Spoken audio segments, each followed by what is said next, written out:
Hello, and welcome to Around the Verse, our weekly look at the development of Star Citizen. I'm Sandy Gardner. And I'm Forrest Steffen. For the past week, you've been intercepting messages about a top secret ship in development. Here's the latest transmission.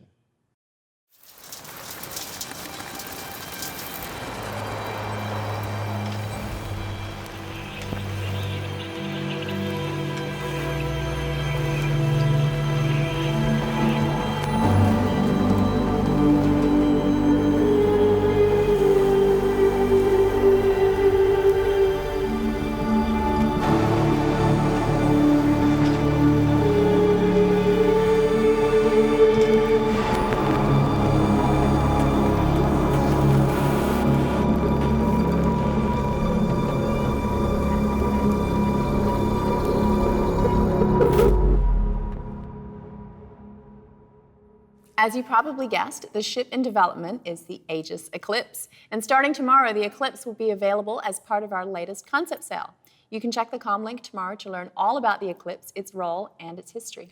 And in today's show, we will see how story and tone can be reinforced through the art of lighting. But first, let's go to Los Angeles for their studio update. Hi, and welcome back to Los Angeles. I'm senior producer Eric Kyron Davis here with your monthly studio update. This month, we've made great strides and finished a variety of tasks across both projects. And the team here in Los Angeles continues to grow, which really helped us knock things out quickly. Now, in the past, we've talked all about Item System 2.0 and its impacts on the myriad of game features. Regarding its impact specifically on ships, it is an improvement to how players can interact with ships and their systems, such as how adjustments to item settings can affect gameplay. Now, our tech design, engineering, and QA teams have made steady progress in their various disciplines.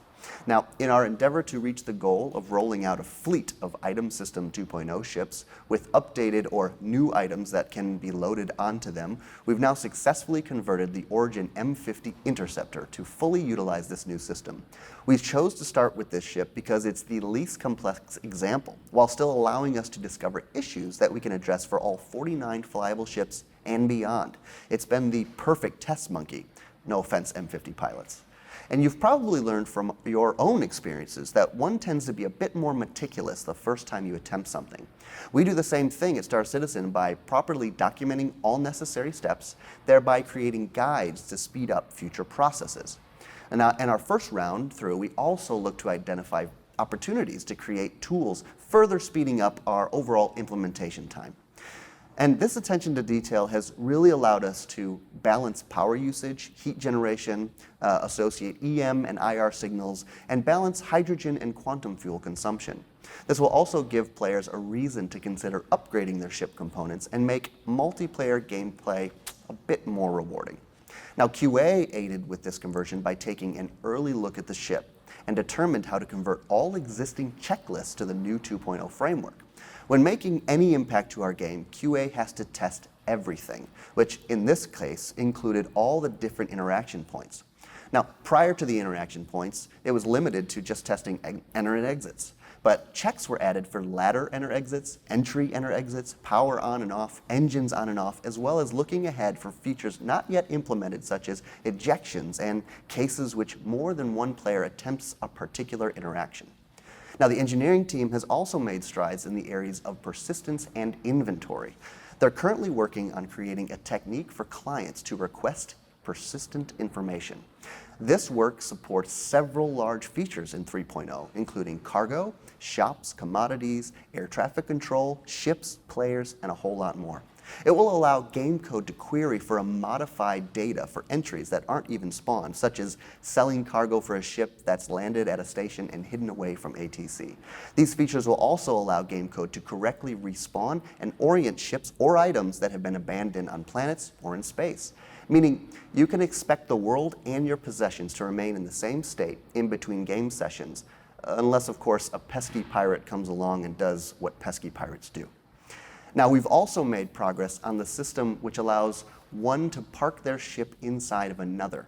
This should be pretty straightforward as possible and result in being able to transport any stowable ship safely from point A to point B. This was based off of a rework of the landing mechanic that is currently in game. Now, the new docking areas are set up the exact same way as landing pads used within the current universe, taking components with a different interface and a new mechanism for locking. There has also been some work on the physics of getting the Ursa rover to sit inside the cargo bay of the constellation Andromeda, without it popping through the walls and jittering. So, in other words, hopefully physics won't go wild and blow everything up, literally.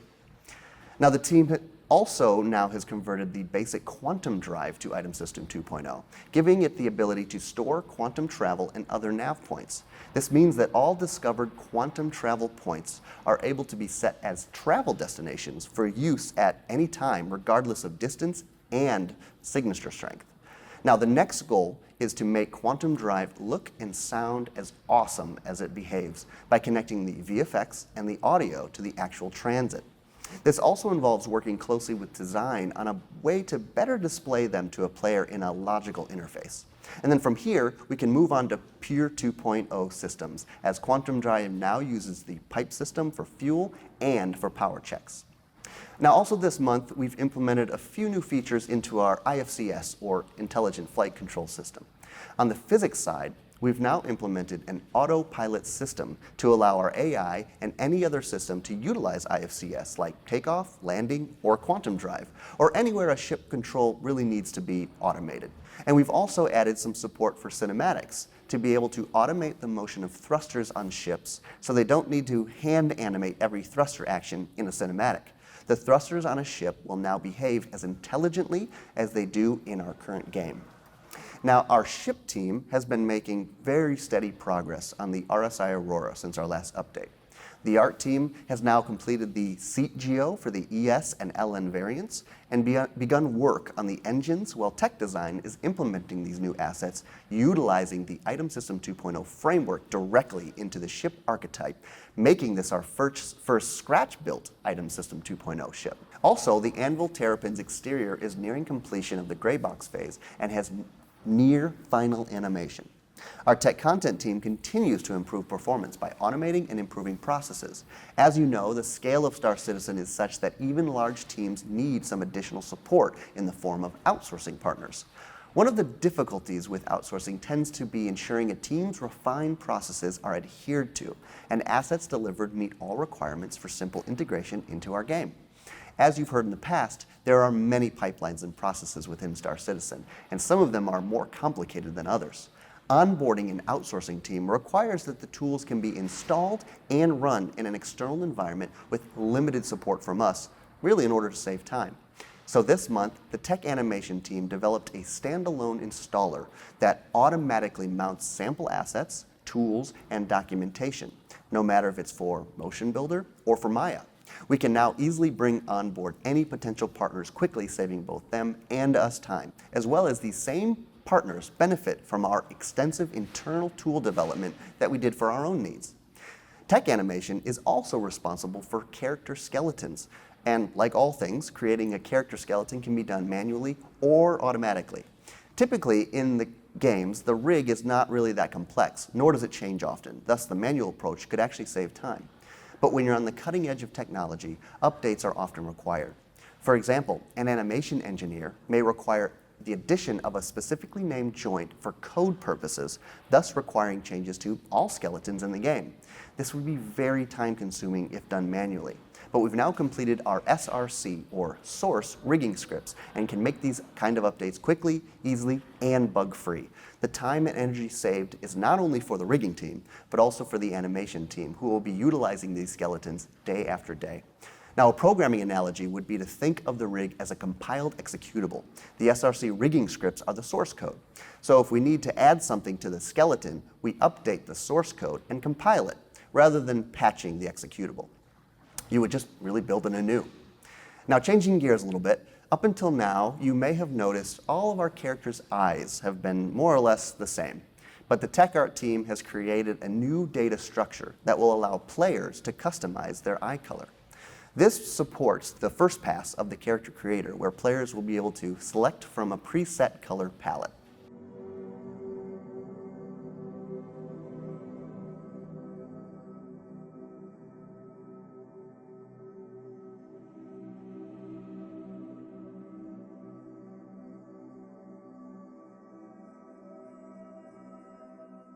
Now, the tech art team has also taken advantage of a feature recently provided by the LA engineering team.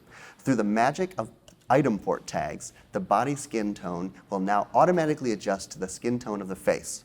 In the case of NPCs, this will maintain consistency for our characters, and in the case of players, this will ensure your body always matches your face. Also, they've created a process to generate SDF, or signed distance field, volume textures, which are used in conjunction with our atmospheric flight model to simulate engine trails. We've made solid progress on art tools for our various art teams, and one such tool is our Unbevel tool, which simplifies LODs, or level of details, creation process to increase performance on anything beyond our first LOD and speed up the delivery time for our ship pipeline. We've also taken large steps forward on our procedural system for outposts, including color tinting, material variation, and even variation of props and their placement within the outposts.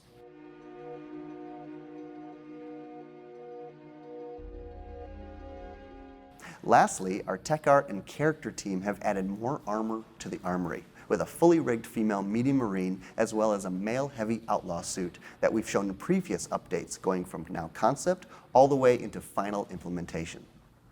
We're also far along on many new uniforms, costumes, characters, and heads. The male OMC Light is wrapping up its initial high poly pass and moved onto in-game mesh creation. The male Shuban Miner uniform has moved to in-game texturing now that the in-game mesh is complete. And a new shipjacker uniform for Squadron 42 just finished up concepting and is on its way to high poly. Our female Marine BDU finished up sculpting and is now headed to in-game modeling. And with the FOV slider work in progress for 3.0, the character team is doing a bit of work on our helmet interior, starting with the Heavy Outlaw and the Heavy Marine, which is used by our UI team to establish necessary boundaries. Well, that wraps us up for this month's update. We really enjoy bringing you these in-depth looks into our progress. Thank you so much for your support, and see you again next time. Thanks, Eric. It's great to see all the detail going into character customization, even down to eye color. Yes, we really want to give the players the ability to create unique characters, and this is just the start. As Star Citizen grows, so will the possibilities for character customization. It's all about building a believable universe, and one very important way to do that is through lighting, use of shadow, and fog to help set a scene. Which is why our lighting team is building a tool that can handle a game as large as Star Citizen. Take a look, it's pretty cool.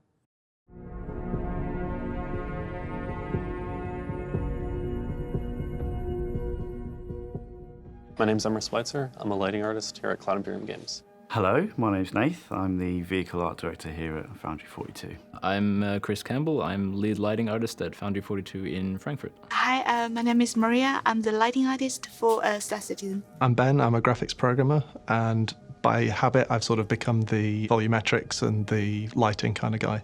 Lighting in general, my opinion of it is pretty much the most important part. It goes into an environment or a ship or a planet before it goes out the door. Bad lighting can make good assets look terrible, or good lighting can make bad assets quite nice, actually. You can have substandard assets and light it well. We don't make substandard assets, so we're pretty lucky with really good quality to start with. But it is the basis of, it's not just the cake, it's the cake and the cherry on top. Lighting is the character of the scene. It creates this feeling of like either gloominess or happiness. You can use lighting and color as a way to create a continual storyline from start to finish. So like a story can start warm and happy, and then by the end it can feel cold and more bluish and stuff like that. And that's all told through lighting. We started with essentially Cryengine, which is now Lumberyard, quite a long time ago. And the game and the engine was very focused to delivering a certain type of scenario. So it was out of the box really good at creating outdoor environments. It had a sun time of day system. Interiors, it wasn't so good. It kind of fell down a lot of areas. You could certainly get good results with it, but it's very kind of cumbersome. Its lighting systems were mainly built for either large, open, like small-ish levels up to about 4 kilometers. It didn't really account for really dynamic worlds. So over the years, we've tried our best to cater the engine to something that will scale and scale from your little basement under the stairs to drawing a whole galaxy. So that's like the ultimate challenge. The scale of our lighting is really interesting. The sun is a light source all the way down to like a small decorative light on a table or something like that. We try and keep the power of those lights in relative terms. So obviously the sun needs to feel hundreds or thousands of times more powerful than a little desk lamp. And that creates interesting questions for like how the camera auto exposure works. So how like it feels when you come from a small dark room and walk into like a brightly lit exterior, like on the surface of a planet or something, that we need to create that feeling that there's a real difference of intensity between these lighting sources. In Star Citizen, the idea is that you'll be able to go up and literally shoot out every single light in an environment, and the environment has to be able to react to that. So how do you build that using the existing tech? We couldn't, so we had to retool a lot of things. There's all of these variables now at play, and the tech wasn't there, so a lot of the improvements that the graphics team has been working on has been to allow those things to exist. We're kind of like halfway there, I'd say. We've approached many different things in several different ways. So, for example, last year, I think sometime, you saw the anamorphic screen space flares come in. Again, that's tied to the lighting system. We've got on the horizon real-time cube map generation. The whole sun system that we had has gone.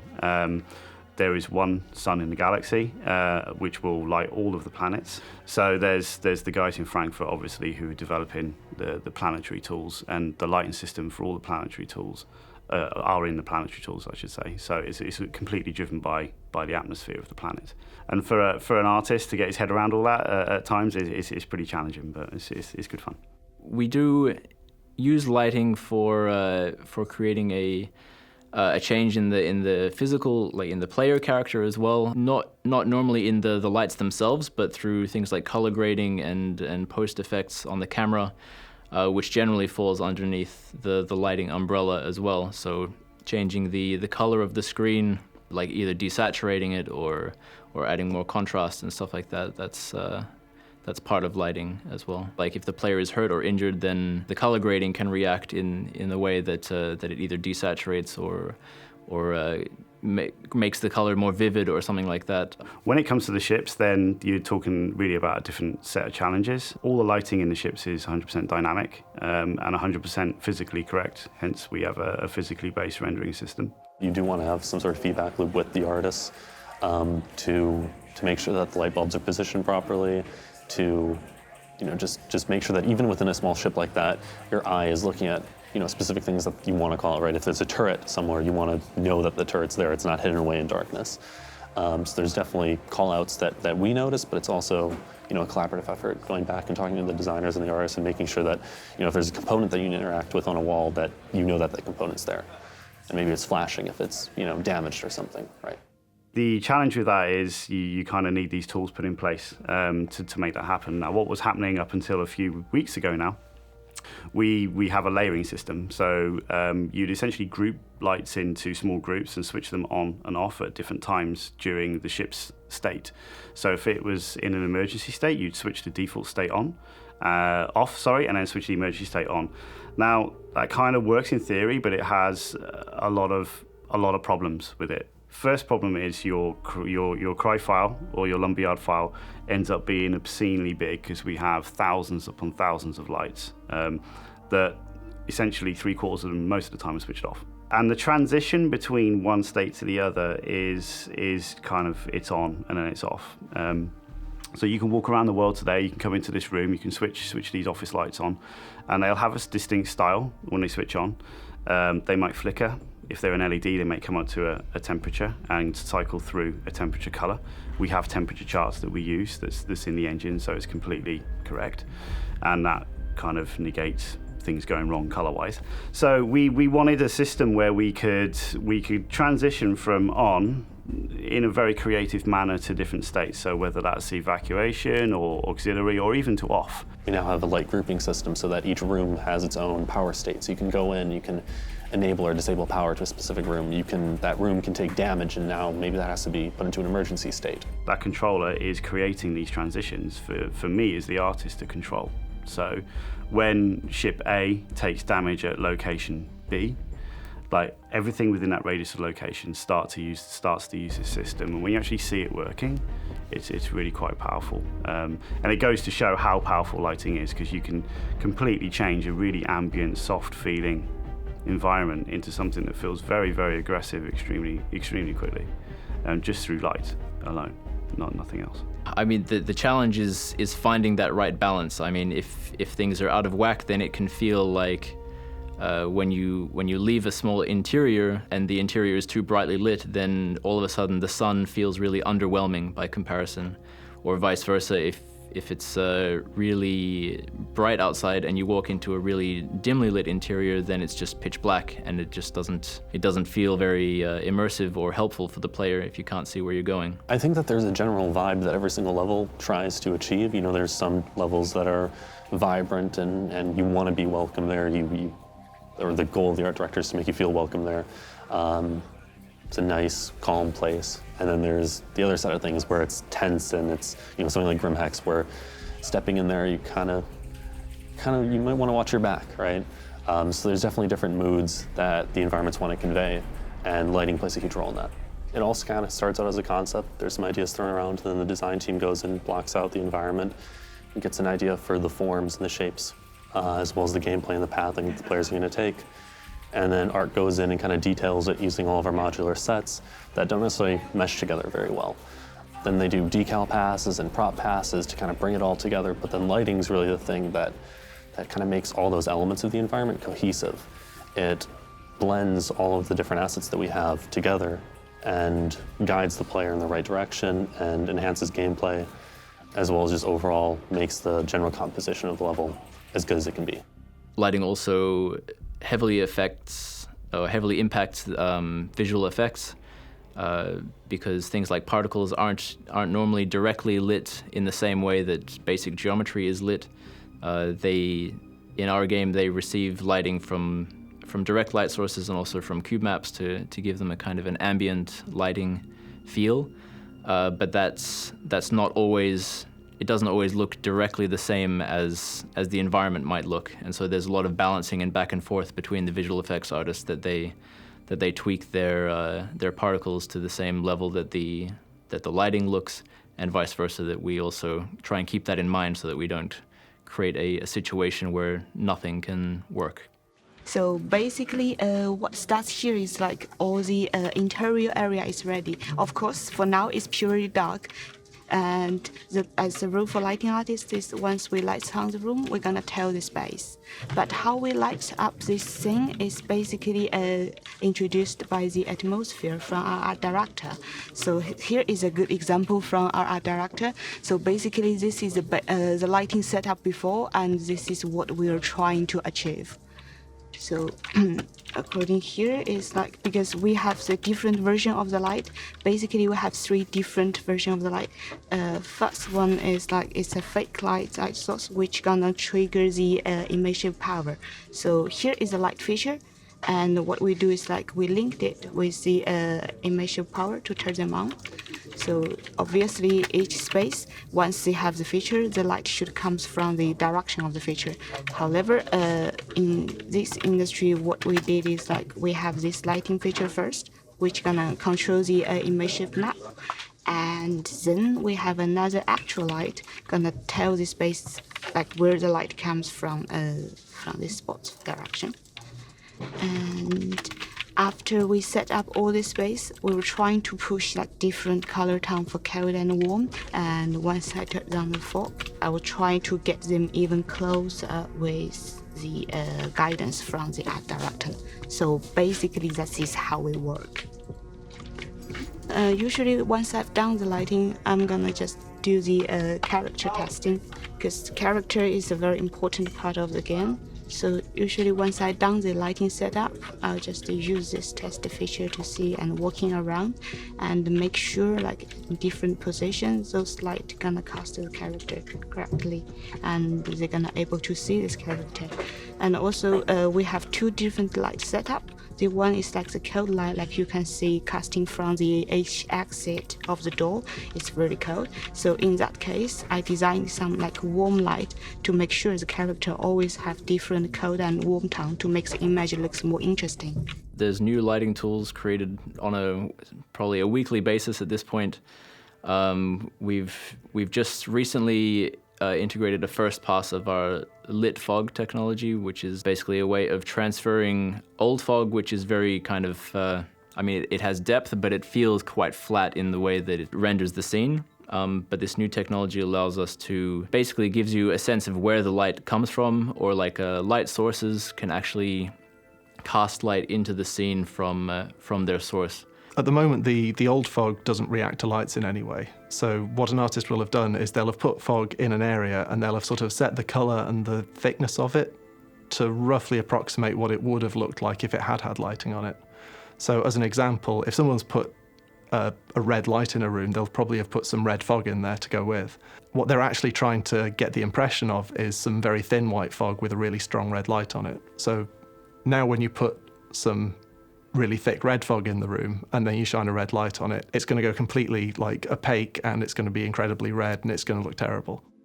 What it's actually doing is it's basically just drawing a large sort of cuboid onto the screen, and then because it knows how far into the scene the opaque objects are in that scene, it can work out how much fog it would have to put on here. But it has a few problems. So as a very simple example, you can kind of tell in the shadows, it tends to overbrighten the shadows. It flattens out the effect of the entire scene. And the other problem we've actually got is if you add more lights, you can sort of see that the scenery lights up, but the fog itself is just still this sort of like fixed yellow color that I've picked in advance. Now, another issue that it had, this is a transparent sphere. And so because it doesn't have any depth information, it can't actually apply the fog to this. So the old fog system, on the CPU side, it just does a very simplistic approach to this, and it works out how much fog the very middle of the sphere would have and then just sort of applies it over the entire thing. So if I zoom in on it a bit, and then I lift it up, you can see that it sort of stays fogged even as it pokes out, and then just as it crosses, the entire thing sort of leaves the fog. So that was mostly workaroundable, but you often have problems with windows on ships or anything with a large canopy the whole canopy would then suddenly sort of pick up the fog of the inside of the place. So now we've got dynamic fog, dynamic particles to go in with lighting. It's incredibly cool. I've got a bit of a reputation for liking the fog and particles a little bit too much. It's actually the second thing I do as soon as it goes into a level. You automatically get depth, you get a certain ambient and a mood via the fog. And yeah, it's just incredibly powerful. It kind of backs up all the hard work the lighting guys put into the levels. And that's intense. That's very intense. So with the new fog, you can obviously see that the lights are actually affecting it. We've got a spotlight here going into it. And what's quite nice is that if you get down into the soup, you can actually very clearly see that there are these sort of shafts of darkness where the shadows properly affect the fog. So this is tech that we're integrating from Lumberyard at the moment. It's still in progress at the moment, but if I switch over to the debug modes, I can sort of show how it's working. So this is just like a horizontal slice that we've taken through the texture that we use. So what we've got here is it's a volumetric texture that's, at the moment, it's about 1/5 of the screen resolution and about 64 slices deep. And so the samples are kind of distributed towards the viewer end so that you get more detail up at that end. And just because the camera sort of widens, your field of view widens in the distance, the same number of divisions is sort of spread over many more meters in the distance. But as you can see, this rectangular volume has been sort of inserted into the volumetric texture. It doesn't bother inserting them here because it knows that there's an opaque object, so it doesn't really need to know what values it's got there. So that's just an optimization. So that's just the density and the color of the volume that's been inserted there. So then after that, we have a second pass that it takes all the lights in the scene. And again, this is just a single thread of a compute shader is run for every voxel of this volume. So into a second texture, we take all the lights in the scene, we multiply them through with the density and with the opacity of the volume, And we actually, you can't really tell here, but it's working out, depending on your viewing angle, it's sort of saying a light will sort of scatter towards the camera more. So I think that you probably can't see it, but the highlights will change shape very slightly, or maybe not. But also from here, you can see that this dark lump here is casting a shadow from the main light, but it's still receiving kind of blue light from the sides. So then the next pass after that, we do a little bit of blurring after this point, but the next interesting pass. What this is actually, it's a ray march that's been done through the entire volume. So at this point, it's worked out that any object that wants to have fog applied to it, now just it can just read a single point in the texture, and it knows that that's exactly how much fog something at that distance would need. So up near the front, you can sort of start seeing the fog coming in, but as you get deeper, anything beyond about this point is going to get exactly the same fog drawn over it as about this point, because it's pretty much opaque by that point. The great thing about that is that whereas the old transparency, you had to just work out for a single object on CPU how much fog in general it would get, this you can now just, any pixel that's being drawn can just read this texture, find out how much fog it should have, so it doesn't have any of the same problems. Another quite nice thing actually about this, if we go back to this view, so this is now evaluating a noise function and just applying it onto the fog, so you can sort of see the patchiness just sort of slowly drifting around inside it. And if I turn off the debug, you can now see that there's slightly more richness and there's slightly more kind of complexity drifting around, which sort of lets you kind of work into the scene a little bit more, like sort of get more interest, get more variation. In order to switch over, we need to basically pick a date where every old fog volume in the game will break and every new one will start working. And so it's just a case of once we've got the tech in and we're satisfied that none of the parameters are going to shift around, and suddenly the density value won't mean twice as much as it did yesterday, or whatever like that. At that point, the environment teams and the ship teams have to go through absolutely everything that's got fog volumes on it and just make sure that they all look good, or delete them if they don't, or replace them, or whatever. Check that the lights shining onto it don't show anything that was slightly dodgy about how the lights were set up, all that kind of thing. It basically replaces the old fog technology completely. It looks better in almost every conceivable way. We've been integrating it from the most recent Lumberyard release that we've got.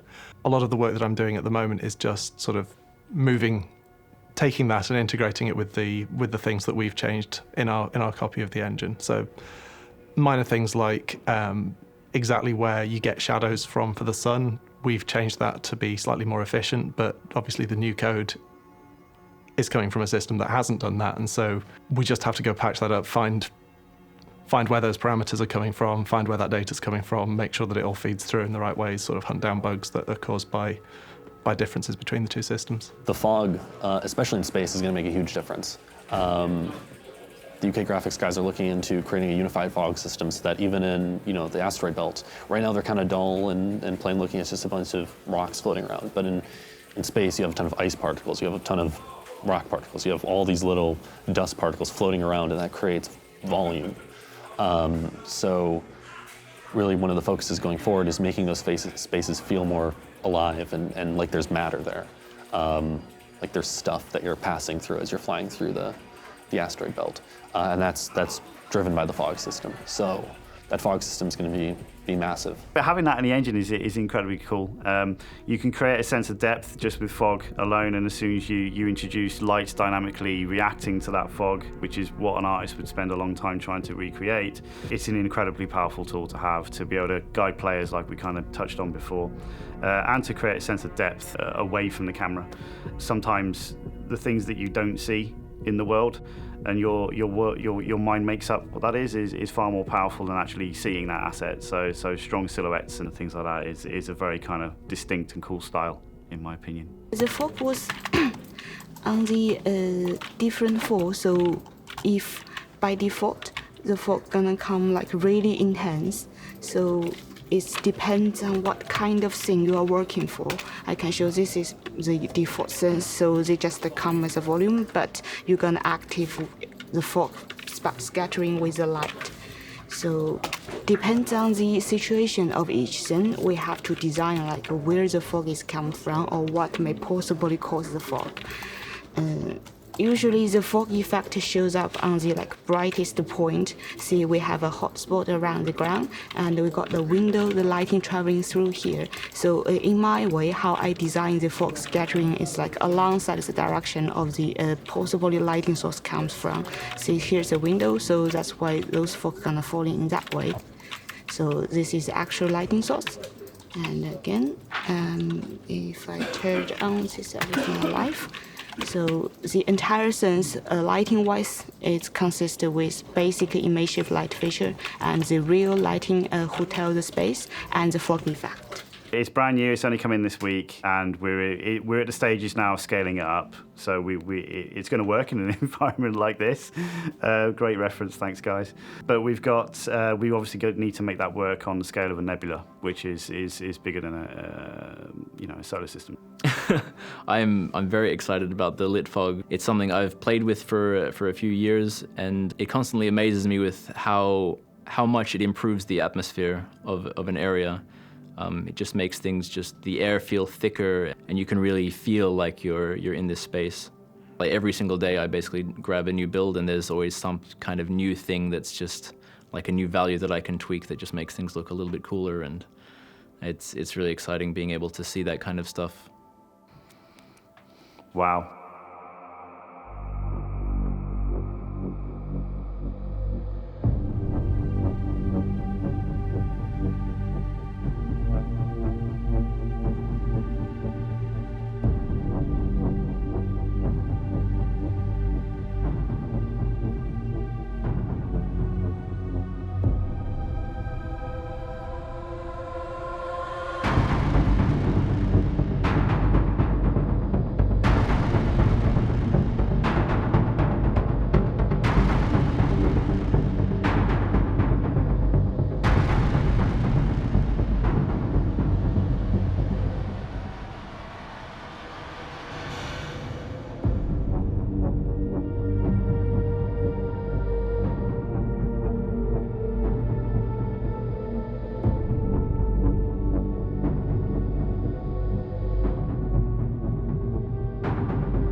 I bet the crew had a lot of fun covering Nate and all that fog.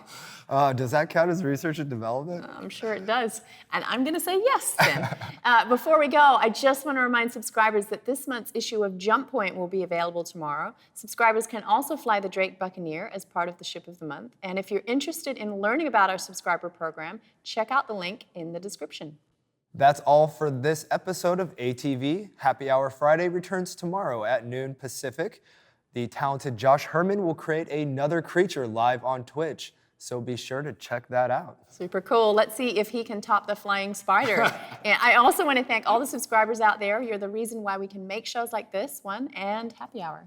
Of course, Star Citizen wouldn't exist without our backers, so big thanks to all of you. Yes, and thanks for watching. We will see you around the verse.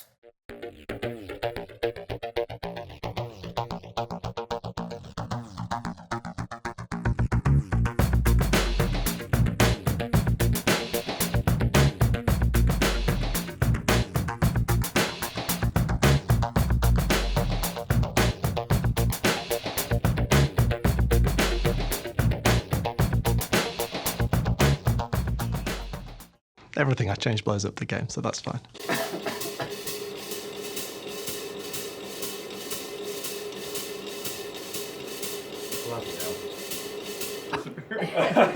Are you all right? Could have done with it being a bit longer. It's pretty intense, yeah. That's pretty awesome. It has got a funny smell to it though. It's not bad. This is when the fire alarms go off. That's going to be hilarious if it does go off. Thank you for watching. So if you want to keep up with the latest and greatest in Star Citizen and Squadron 42's development, please follow us on our social media channels. See you soon.